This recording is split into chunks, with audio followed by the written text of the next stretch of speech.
And Kapil, I want to jump right in. And I want to start with a broad question that so many of us deal with all the time. It's this notion of being good enough. From where you sit right now, how come so many people feel that they just don't measure up in whatever domain, personally or professionally? I think the rules and the standards and the litmus test and the parameters and the criteria that one uses to judge one's self-worth, and that constant comparison of where one is versus where one should be, and the beliefs and the notions and the ideologies and the conditioning that exists within a household or within a workplace or within an arena of sports, and all of those messages sort of stand as a big comparison chart, a big standard against which one judges where one is. And naturally, when you have that, everyone is going to sort of feel that they've come up short. I think self-worth is, in many ways, it's sort of chasing a ghost, because a human being doesn't really know who he is. So as a result, he has an image, and that image is based upon his experiences and what he has been told and what he has accomplished and what he has failed at. And all of those go into that equation of making that self-image. And forever and ever and ever and ever, that individual spends his entire life trying to improve upon that self-image towards a, quote, better self-image, something that is considered to be more in keeping with what society wants and what is deemed to be successful and what is deemed to be more healthy and appropriate and correct. And wherever you have rules, you have problems.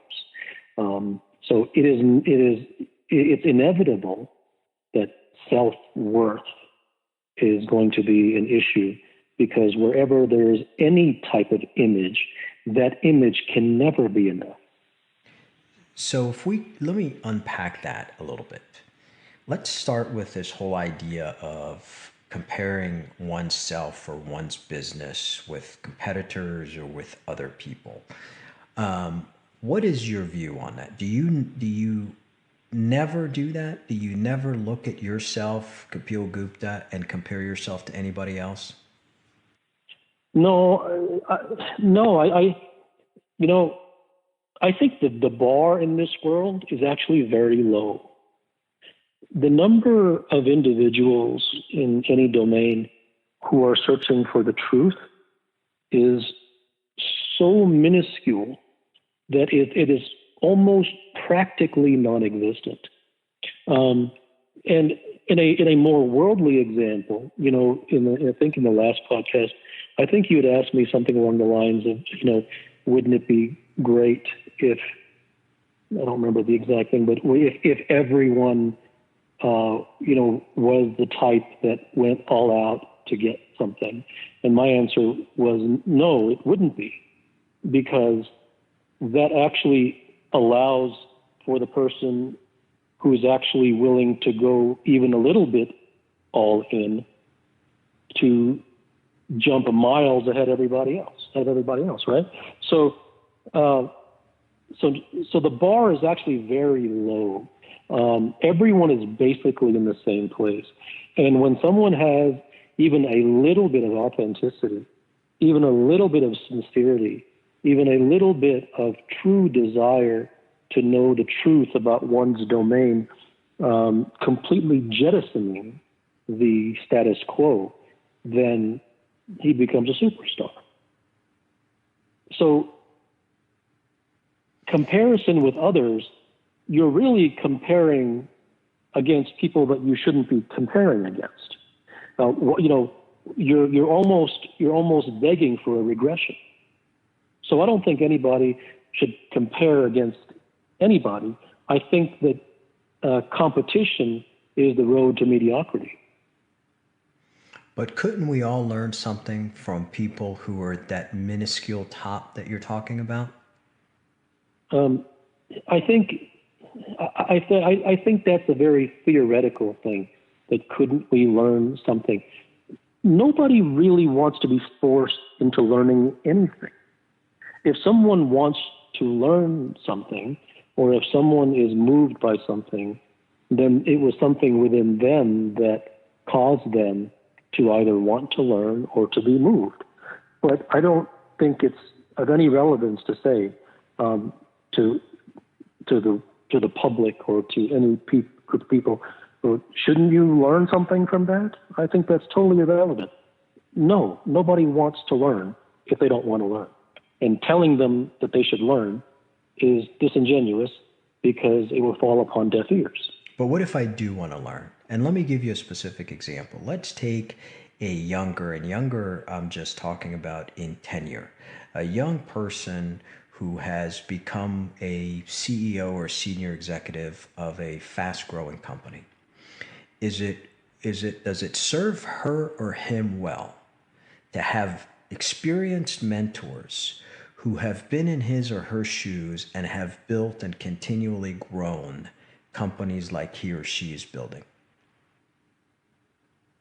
That's a good question. I think there are definitely some tricks of the trade, some practical things that are beyond books and journals and schools and real practical level things that one could in fact learn from someone who's been there. There is no doubt. The problem is that if we look at the entire picture, no one will really stay in their own lane. In other words, if you have, quote, a mentor, which I don't really subscribe to mentors.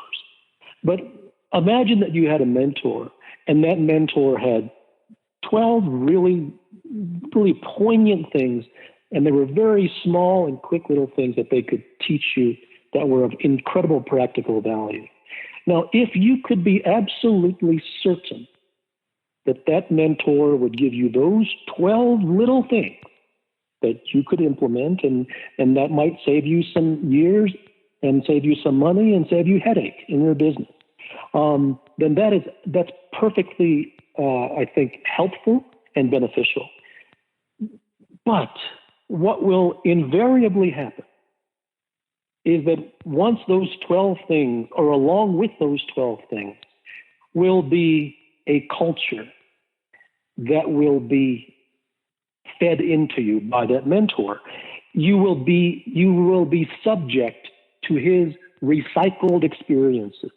And so he will not stay within the domain of those 12 little things. He will invariably go into, well, this is my philosophy and this is my X, Y, and Z. And he will never stay within those 12 things.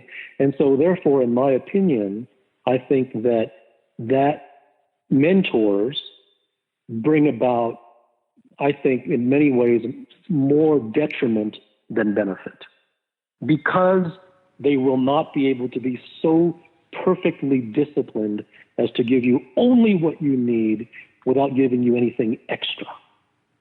So if I'm that person, and I have a board of directors and I have a board of advisors, each has a role, how do you recommend that I get the best out of that group? And so if you're semi-forced to be subject to the input of those people, then I think the most practical thing would be, so as not to ruffle feathers and just so that you can actually remain independent while appearing to be playing the game, is to listen to what you want to listen to and take from it what you think will be a benefit to you, knowing full well that the entire time, the vast majority of what you will be hearing will be recycled information that will not be unique, that will be very derivative, that will be very status quo. And if from that, as long as you have your tentacles on and your filter is on full blast, okay, it's wide open, then there might be one or two things that you learn and take away and put into your pocket, and everything else you can ignore.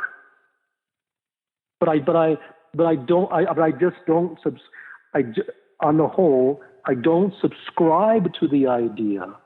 You know, my father told me a long time ago, when you buy a used car, you're buying someone else's problems. And I think mentors are used cars. I think mentors have done whatever work. If you have a superstar and who wants to be your mentor, or you have asked them to be your mentor, that superstar did not get there by way of technique or mentorship. Okay, that superstar had found things that, by some alchemy, worked for them. That's why I think it's a waste of time to follow Warren Buffett. It's such a joke. No one should ever be following these people. These people, do you think that they're going to come out and tell you all of their secrets? It is so silly, right? So these people tend to be very introspective individuals. They tend to be individuals who truly want to know what others don't know, and they devote their lives to their craft in order to learn it. They don't operate by way of mentorship tips and tricks, right? So see, I totally agree with you on that. I totally agree with you on that. Yeah. So that's why I don't believe in mentors. I think that true originality is only given the proper space and the soil to grow when you are not bound by someone else's experiences and input. When you do not know what you aren't supposed to know, that's when you can create things. I think being naive and innocent is a massive advantage. So if I'm not learning from the Warren Buffetts of the world, and I do totally subscribe to the key point that you made there is, are they going to really tell you their trade secrets? Maybe a tiny component of it, right? But they're not going to get into the details. I'm with you on that. But if one of those individuals is somebody who has a direct interest in my success, meaning that person is on my board of directors, do you still feel they won't help me in a way, maybe sharing with me things that they ordinarily wouldn't share with others? Well, you are asking a question through a particular lens. You are asking but that lens is real because there are people right now who are sitting in positions like that. That lens is real from one perspective.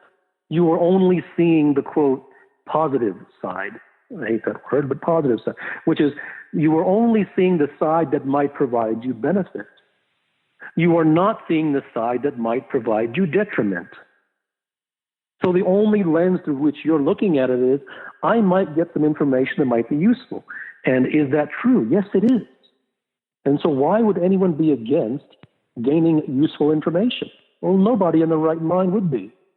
So what I am saying is that along with that useful information, oftentimes you'll be handcuffed because you'll be then getting the experiences that person went through, which may not be your experiences, that person may have been living in a different time, or person may have had different interactions with different people. There are so many things. You see, I look at things from the standpoint of what the ultimate possibility is.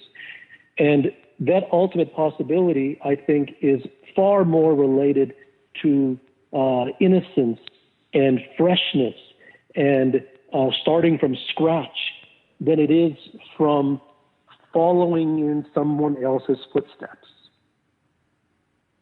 When was the last time you said to yourself after observing someone that that person is truly elite? Miyamoto Musashi. Okay. Inspirational. What caused you? I mean, and then what was revealed? A total confluence of DNA. I mean, here we have an individual, who leaves his house at the age of 13, and he goes into the jungle, and he eats berries and drinks water from the river, and day and night he studies the mind, and he studies the craft of swordsmanship, and then he posts signs in the local sort of provinces and say, I challenge the greatest swordsman in this province.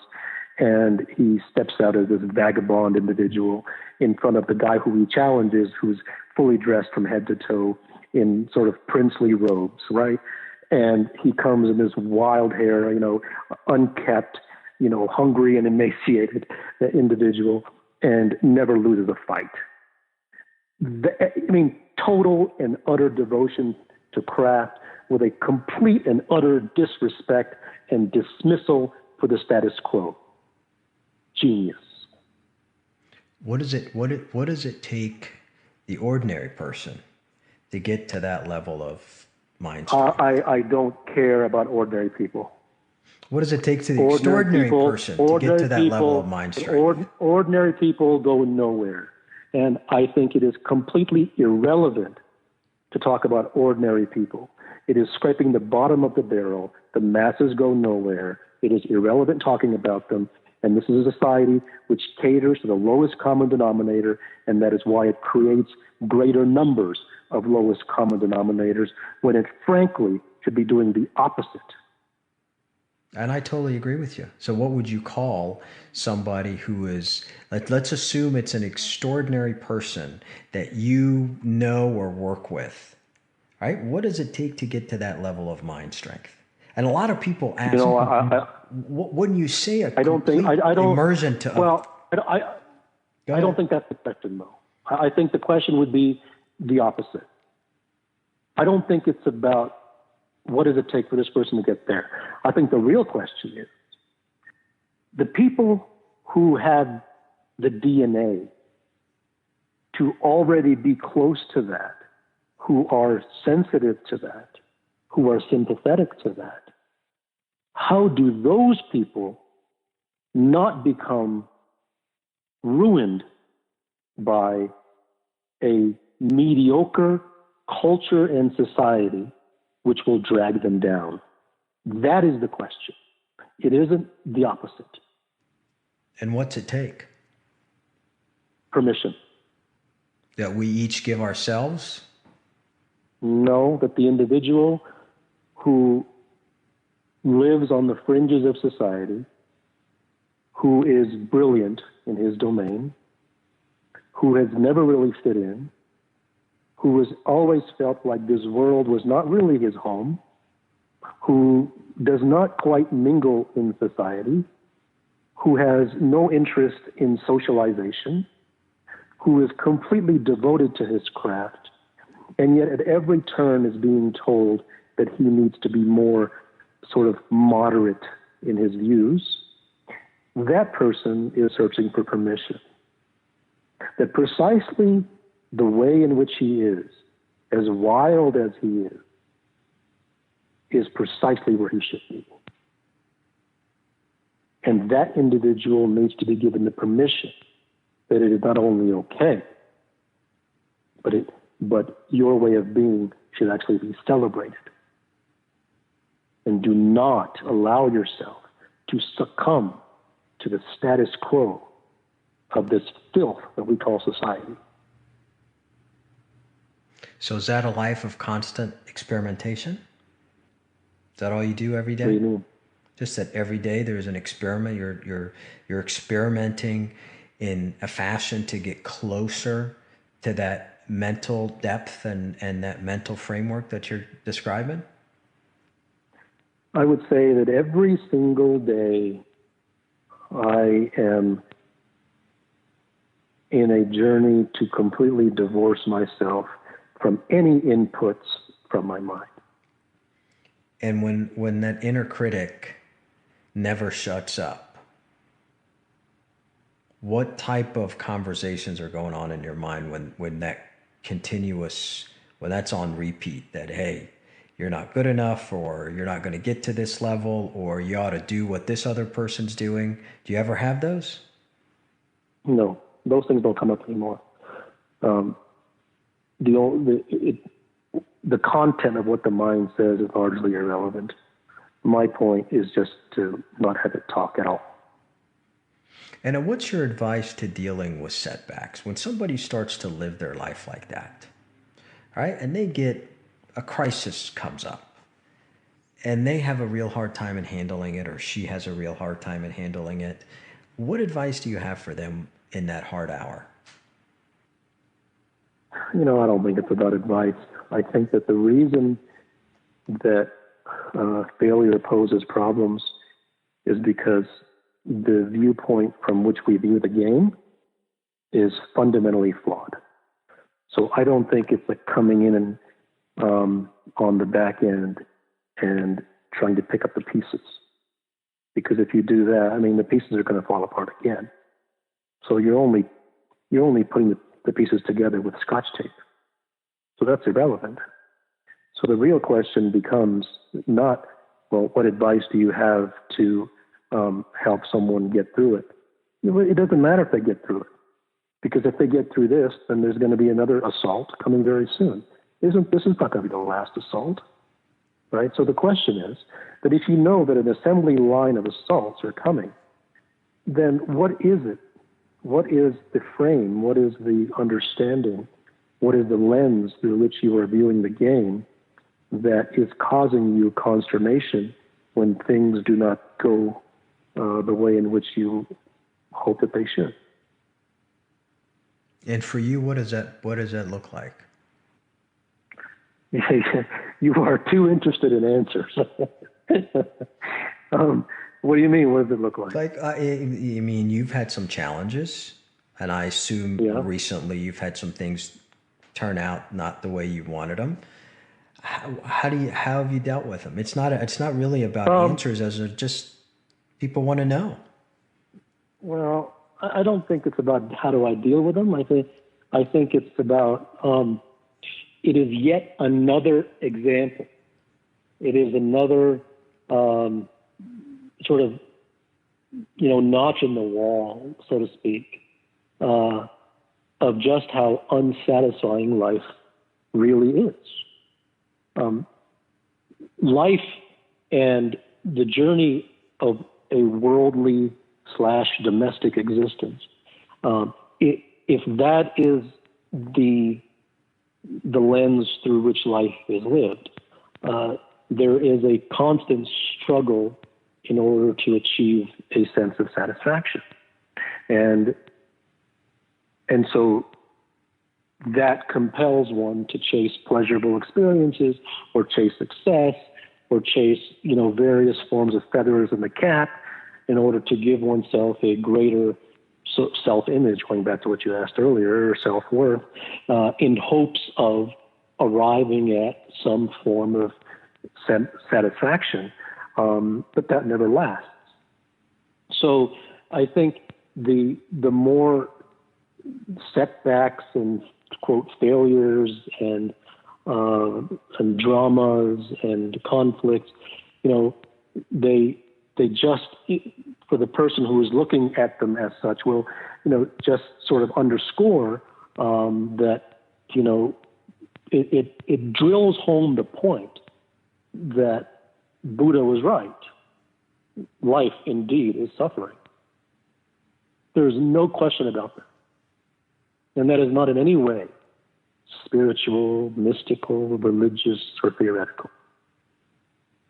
But does that mean when you say life is suffering, I get where that's coming from. And I also get that there are challenges that we're all going to deal with every day.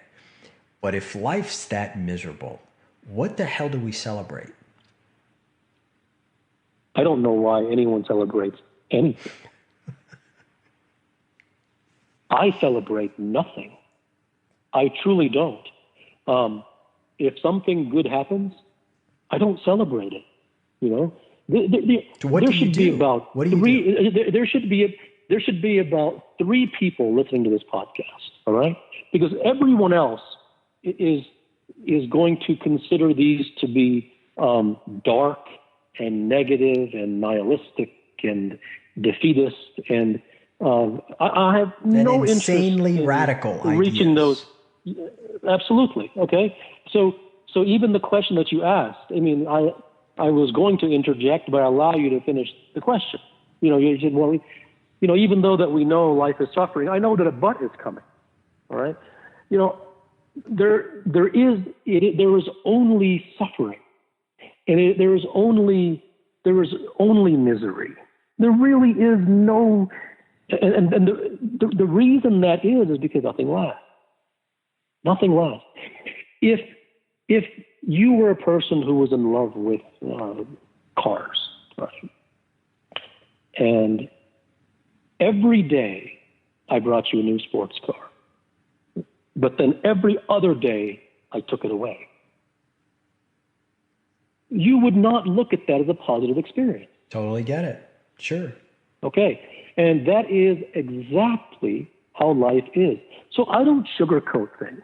Okay. I say things the way they are. I have no interest in making anyone happy or sad.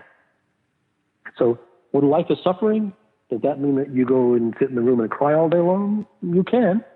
But the only reason that it won't benefit you is because even when you stop crying, it'll still be suffering. So there's no point, right? So I think it is the stark understanding that no matter what you do in this world, Mo, whether you raise children, whether you build a $20 billion company, whether you become a famous professional athlete, at the end of the day, every human being ends up in the same place. They end up alone in their house with the lights dimmed, wondering when the satisfaction is going to arrive. And it doesn't matter how big their bank account is. Fundamentally, everyone reverts to the foundation of what comes next, because none of these things last. And you do not need to believe a single word that I say. I don't even subscribe to belief. You just have to open your eyes and look. And I totally get where you're coming from. And at the same time, we're talking to an audience who are building and growing companies. So in the hallway of these companies, how can a message like that be inspirational to people who every day I go in this company or open these doors as a leader to want to inspire a group of people to do great things? Yes. That's a very, very good question. So what I will say is that there's a great benefit in seeing the truth. But if the truth is seen for the benefit, then it becomes an ulterior motive and it doesn't get anyone anywhere. But there just so happens to be an organic benefit of seeing the truth. And if someone realizes, for instance, that no matter what someone does in their life, they will never arrive at a place of satisfaction that will last, then what will happen is that they will become free. And the reason they'll become free is that they will not tie any sense of hope or anticipation of happiness or self-worth to what they are doing. They will be free to create and to do whatever they wish to do, completely unbound by the hope of success or the fear of failure. Now, this is not why I am saying that one should recognize that life is suffering and that there is no satisfaction and that seeking the truth is the only way. I am not saying that to do those things in order to come at this benefit. I am saying that those things are all true in their own right. It just so happens that seeing those truths organically provides one the benefit of freedom, which ironically is precisely what everyone is seeking to begin with. So when you're a leader and you've got a group of people who are struggling to make investors happy, you know what? Let's use an actual example. Over the last couple of days, Apple has been bombarded by negative press. Their stock has taken a hit. Every article you're reading is about what went wrong. You know, what did their CEO, Tim Cook, miss, or what are they misleading the world from? If you're sitting in that boardroom right now, seeing that your stock took over a 40% hit over the last 3 or 4 months, how are you dealing with it? What are you saying to the other leaders sitting across from you to say, hey, this is shit that we got to deal with, and here are some things we're going to do to move beyond it? No, I'm not interested in putting out fires. Listen, you know, you can't do all the detrimental things and then on the other side say, well, give me a tip to get out of this mud pit. And things don't work that way. Okay? So the truth is, what and I'm not asking you for a tip. Tell me what that conversation's like in that room. Okay, well, first of all, the conversation is, who am I dealing with? Are these individuals who truly are looking for tips and for a lifeline? And if they are, assume they're not. Let's assume they're not. Okay, so if they're not, what I'll say is that the reason that so whether a stock goes up and down, those things are part of business. Okay, so that is the real question. Your problem isn't that the stock is going down. That isn't your problem.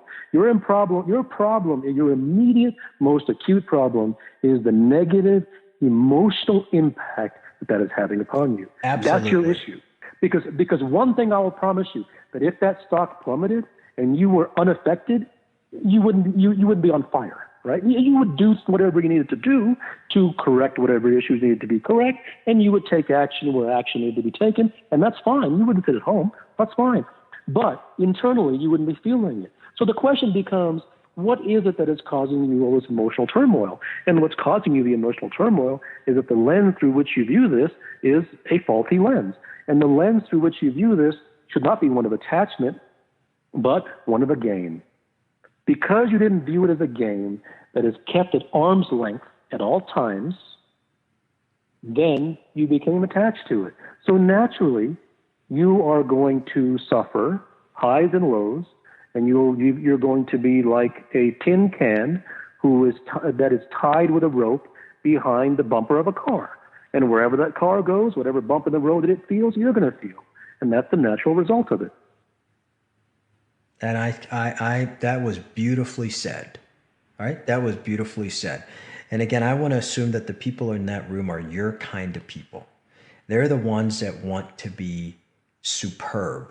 And they're the ones maybe who were going to say, you know, screw the outside world. We're doing our own thing. What am I doing to make sure that that constant barrage externally isn't impacting the type of business we're building? Well, it's not about the barrage. It's not about the rain. It's the quality of the umbrella. So I'm totally ignoring it in terms of I'm ignoring the noise, right? Well, I mean, when you say ignoring it, you may be forcefully ignoring it and gritting your teeth, and that wouldn't get you anywhere either. So you can't actively ignore something if you genuinely are impacted by it. Especially for a public company. Yeah, everything is irrelevant. Nothing has any significance. Okay? If your company goes up in smoke, it goes up in smoke. Right? I am telling you, the ultimate business person, the ultimate athlete, the ultimate individual in any domain is the one who is first and foremost free. That come success or come failure, it is what it is. And the person will, once again, do whatever needs to be done over here and do whatever needs to be done over here, but internally he is unaffected. And the reason he is unaffected is because he views it as a game. And he knew at the outset that this thing could become this massive, beacon for humanity, or it could go up in smoke. All right. So if I am viewing it as a game, what is considered a win and what is considered a loss? Am I setting goals? And no, those are your own definitions. I mean, for some people, why they go into it is a very personal thing.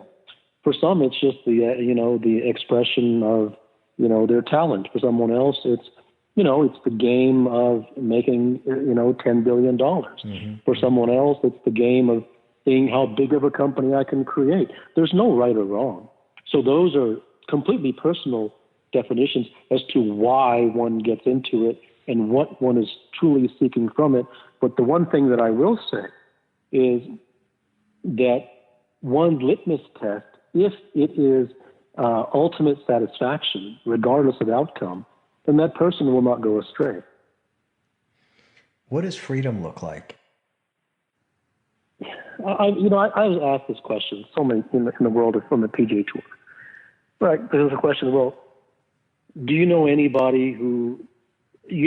tour pro who views golf that way? And my answer is always the same. Do you know anybody who's tried? No one. How can you expect anyone to look at things from these, from this otherworldly, mystical, almost anti-societal lenses, when the only thing that the person has ever been taught or been exposed to, or that has been basically shoved down his throat and into his brain, has been the opposite. You can't really ask that question. Why would they? If all that you've taught someone is X, and wherever that person goes, he sees posters of X, and whatever he listens to, he hears X, and whoever he talks to, he is told X, how can you ask the question, which is, well, how many people do you know who think Y? Why would they think Y? They would only think Y if there was another option, right? If they had other options. No one is given another option. Nothing else exists but X. Nothing else exists but prescriptions. Nothing else exists but societal tenets and fabricated rules and all of this silliness. It's all that exists. So what else are you going to create on a daily basis? What are you going to spawn but that? Do you think that type of mindset can help fuel a company to that level of greatness? I could see the pursuit of one individual like yourself. How would that translate to if Kapil Gupta was building a company that has thousands of people? How do I infect an organization with a message like that and a way of living like that? By being uncompromising. Human beings will take, if you give a human being an inch, he will take a mile. And if you structure things in an airtight fashion, then you will tend to attract those who are moved by that philosophy. But the moment you compromise, the moment you crack open the door, we're finished. And compromise on what? Compromise on your vision. Compromise on what you believe to be purity. And if it come what may, if it were you, how would you articulate your vision to the thousands of people who work for you? Well, whatever my vision the ultimate would be, freedom, whatever. Well, I mean that would be related to. I mean, what do you mean in the making of a company? Yeah, let's say you're building a company. Okay, so if I was making the company, then I would figure out why it is that I'm making the company in the first place. What does satisfaction look like to me, right? What are my non-negotiables? So those are those would be my viewpoints. Those would be the lenses, through which I would view things. And then once I had my those that were the things that were non-negotiable to me, then whoever would be hired, I would be surrounded by, would be individuals who were airtight in those non-negotiables. I wouldn't be interested in convincing anybody.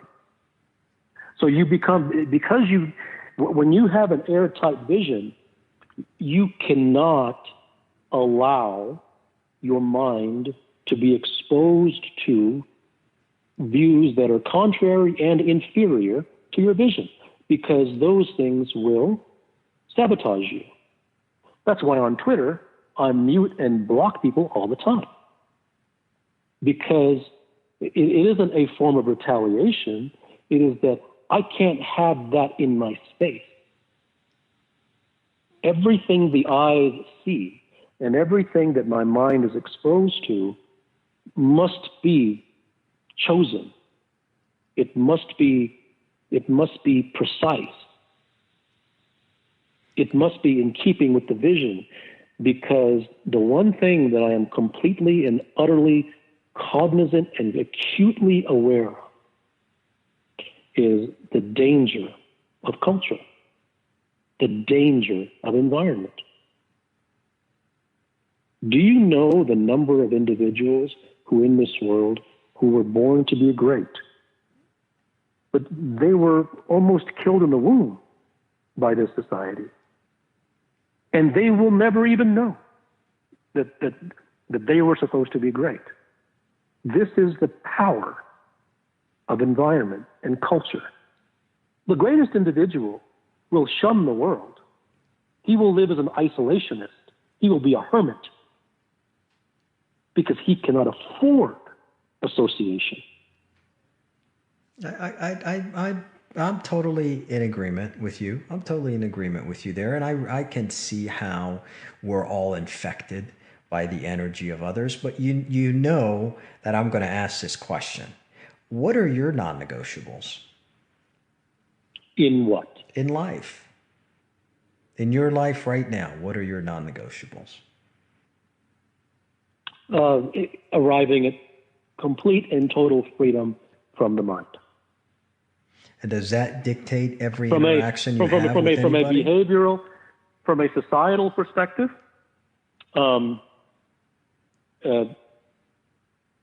no ingested substances of any kind, ever in my life.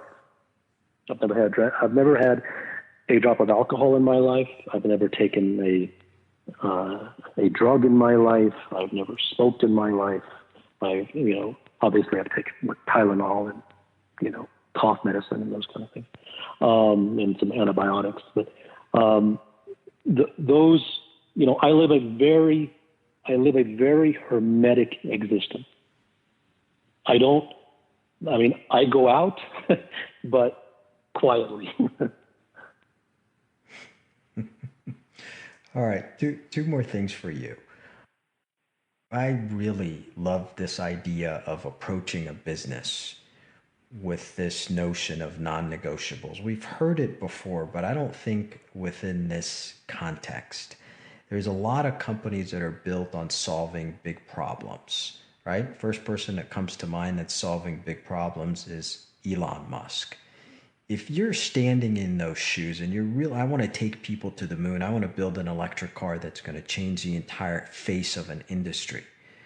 How do you think about these problems?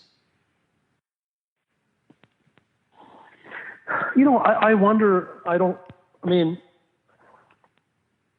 perhaps, Elon Musk has, very rare DNA. So a person who has rare DNA in one domain, probably is already doing some of these things, right? He may already be viewing things from these lenses. I wouldn't be surprised. But I think Elon Musk is a perfect example of an individual who I would say needs to be very cognizant of the fact that, because he is an outlier with regard to levels of success and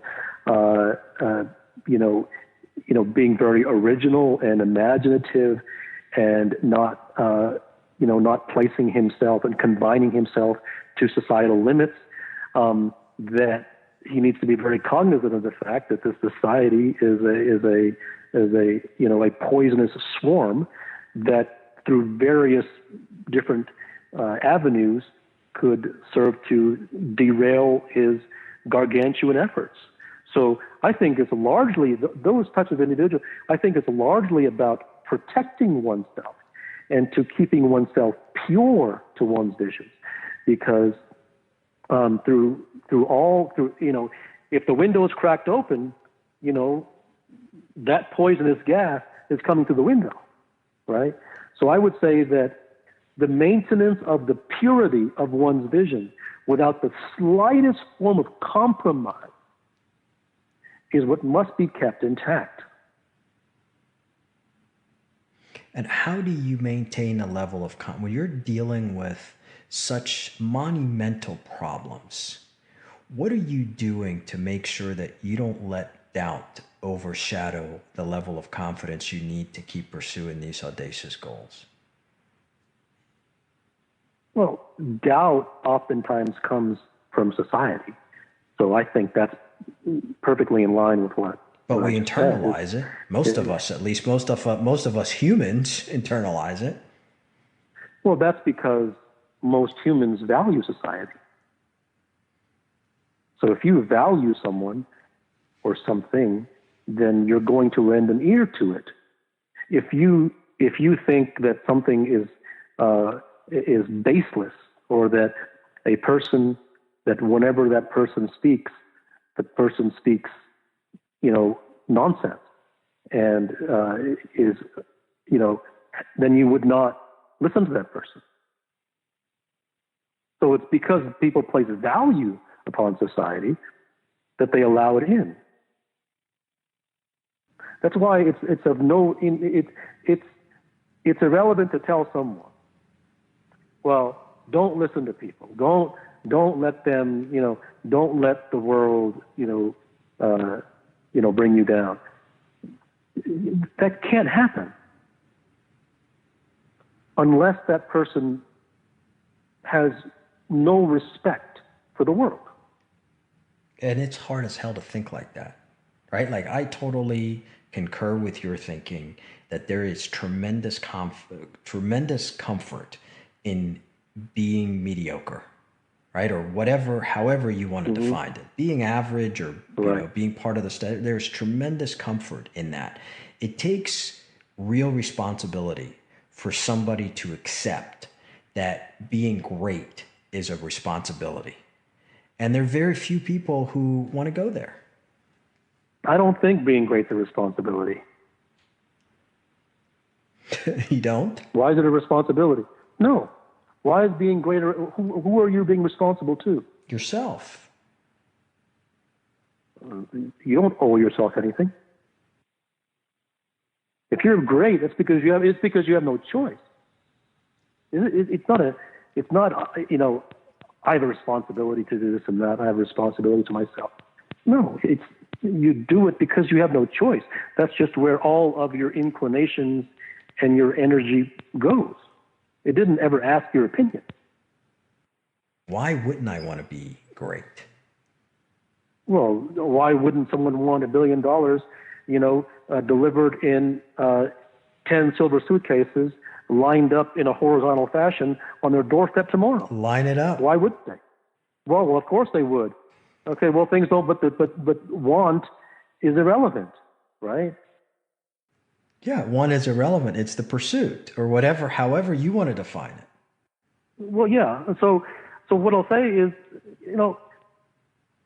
I don't know why I turned out the way I turned out. Okay, I don't know why.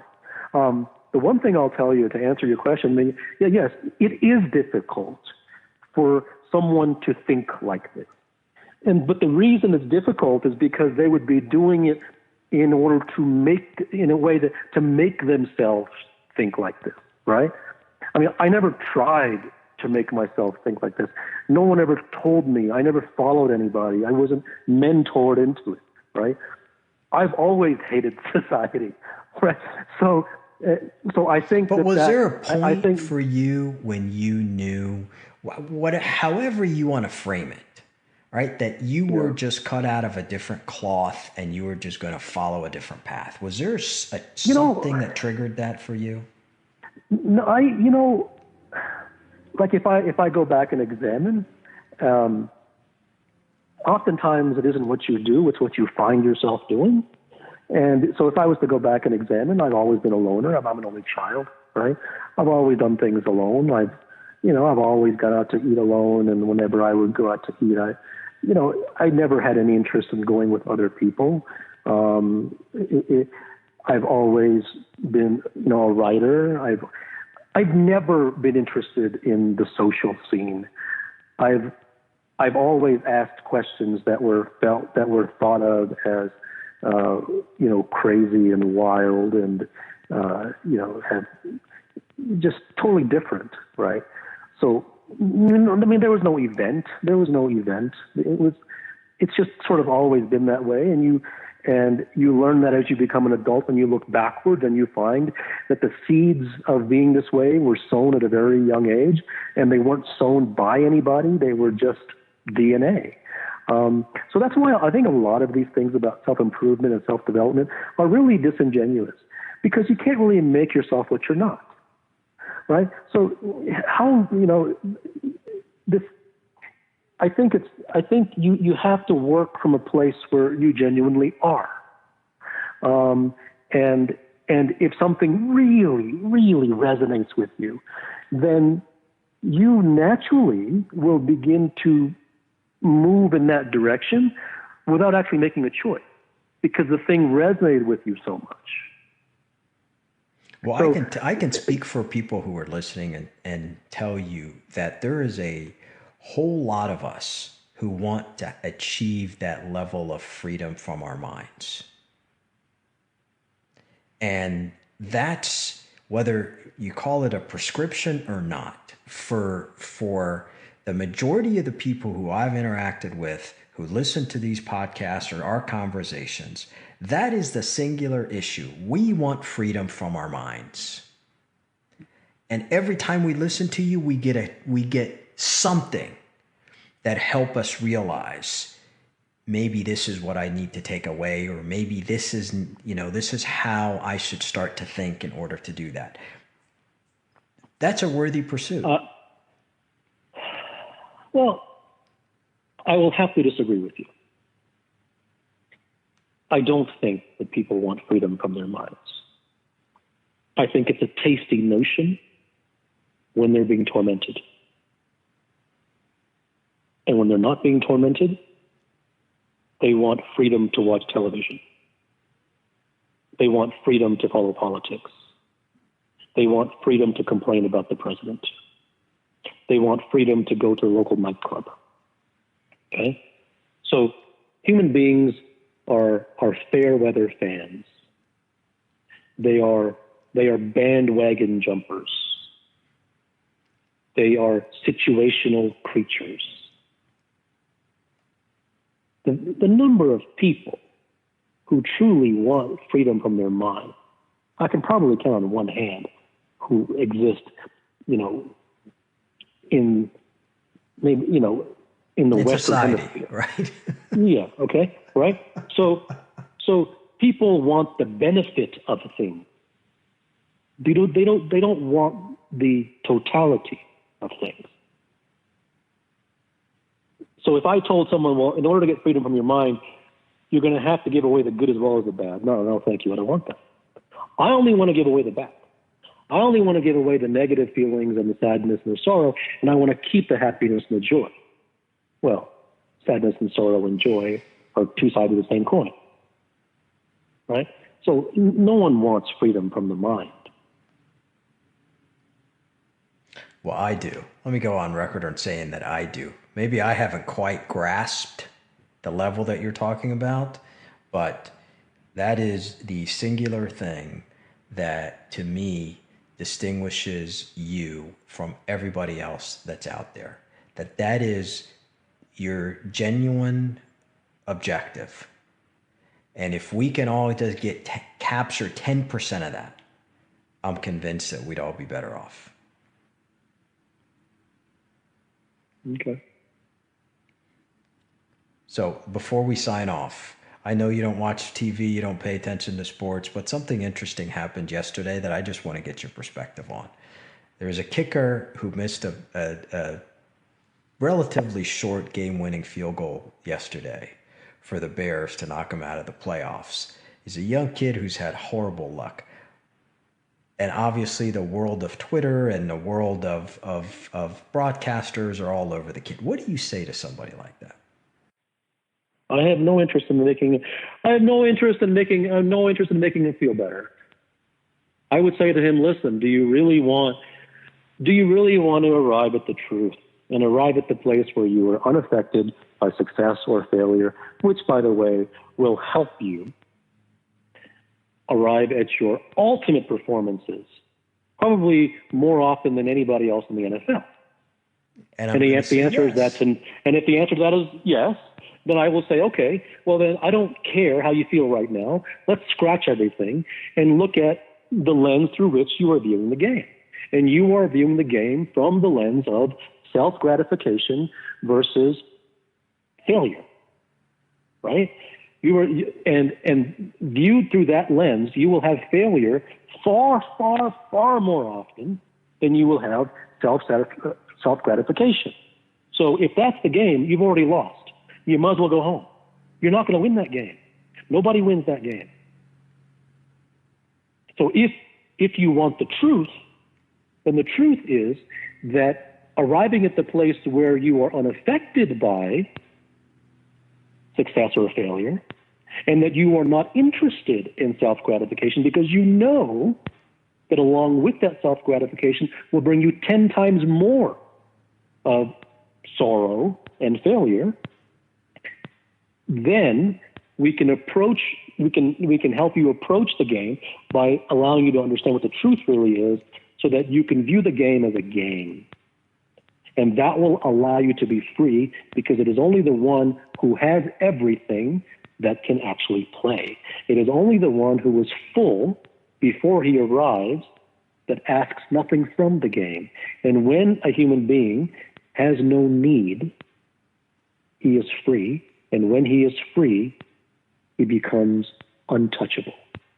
He becomes a legend. And on that note, the topic of our next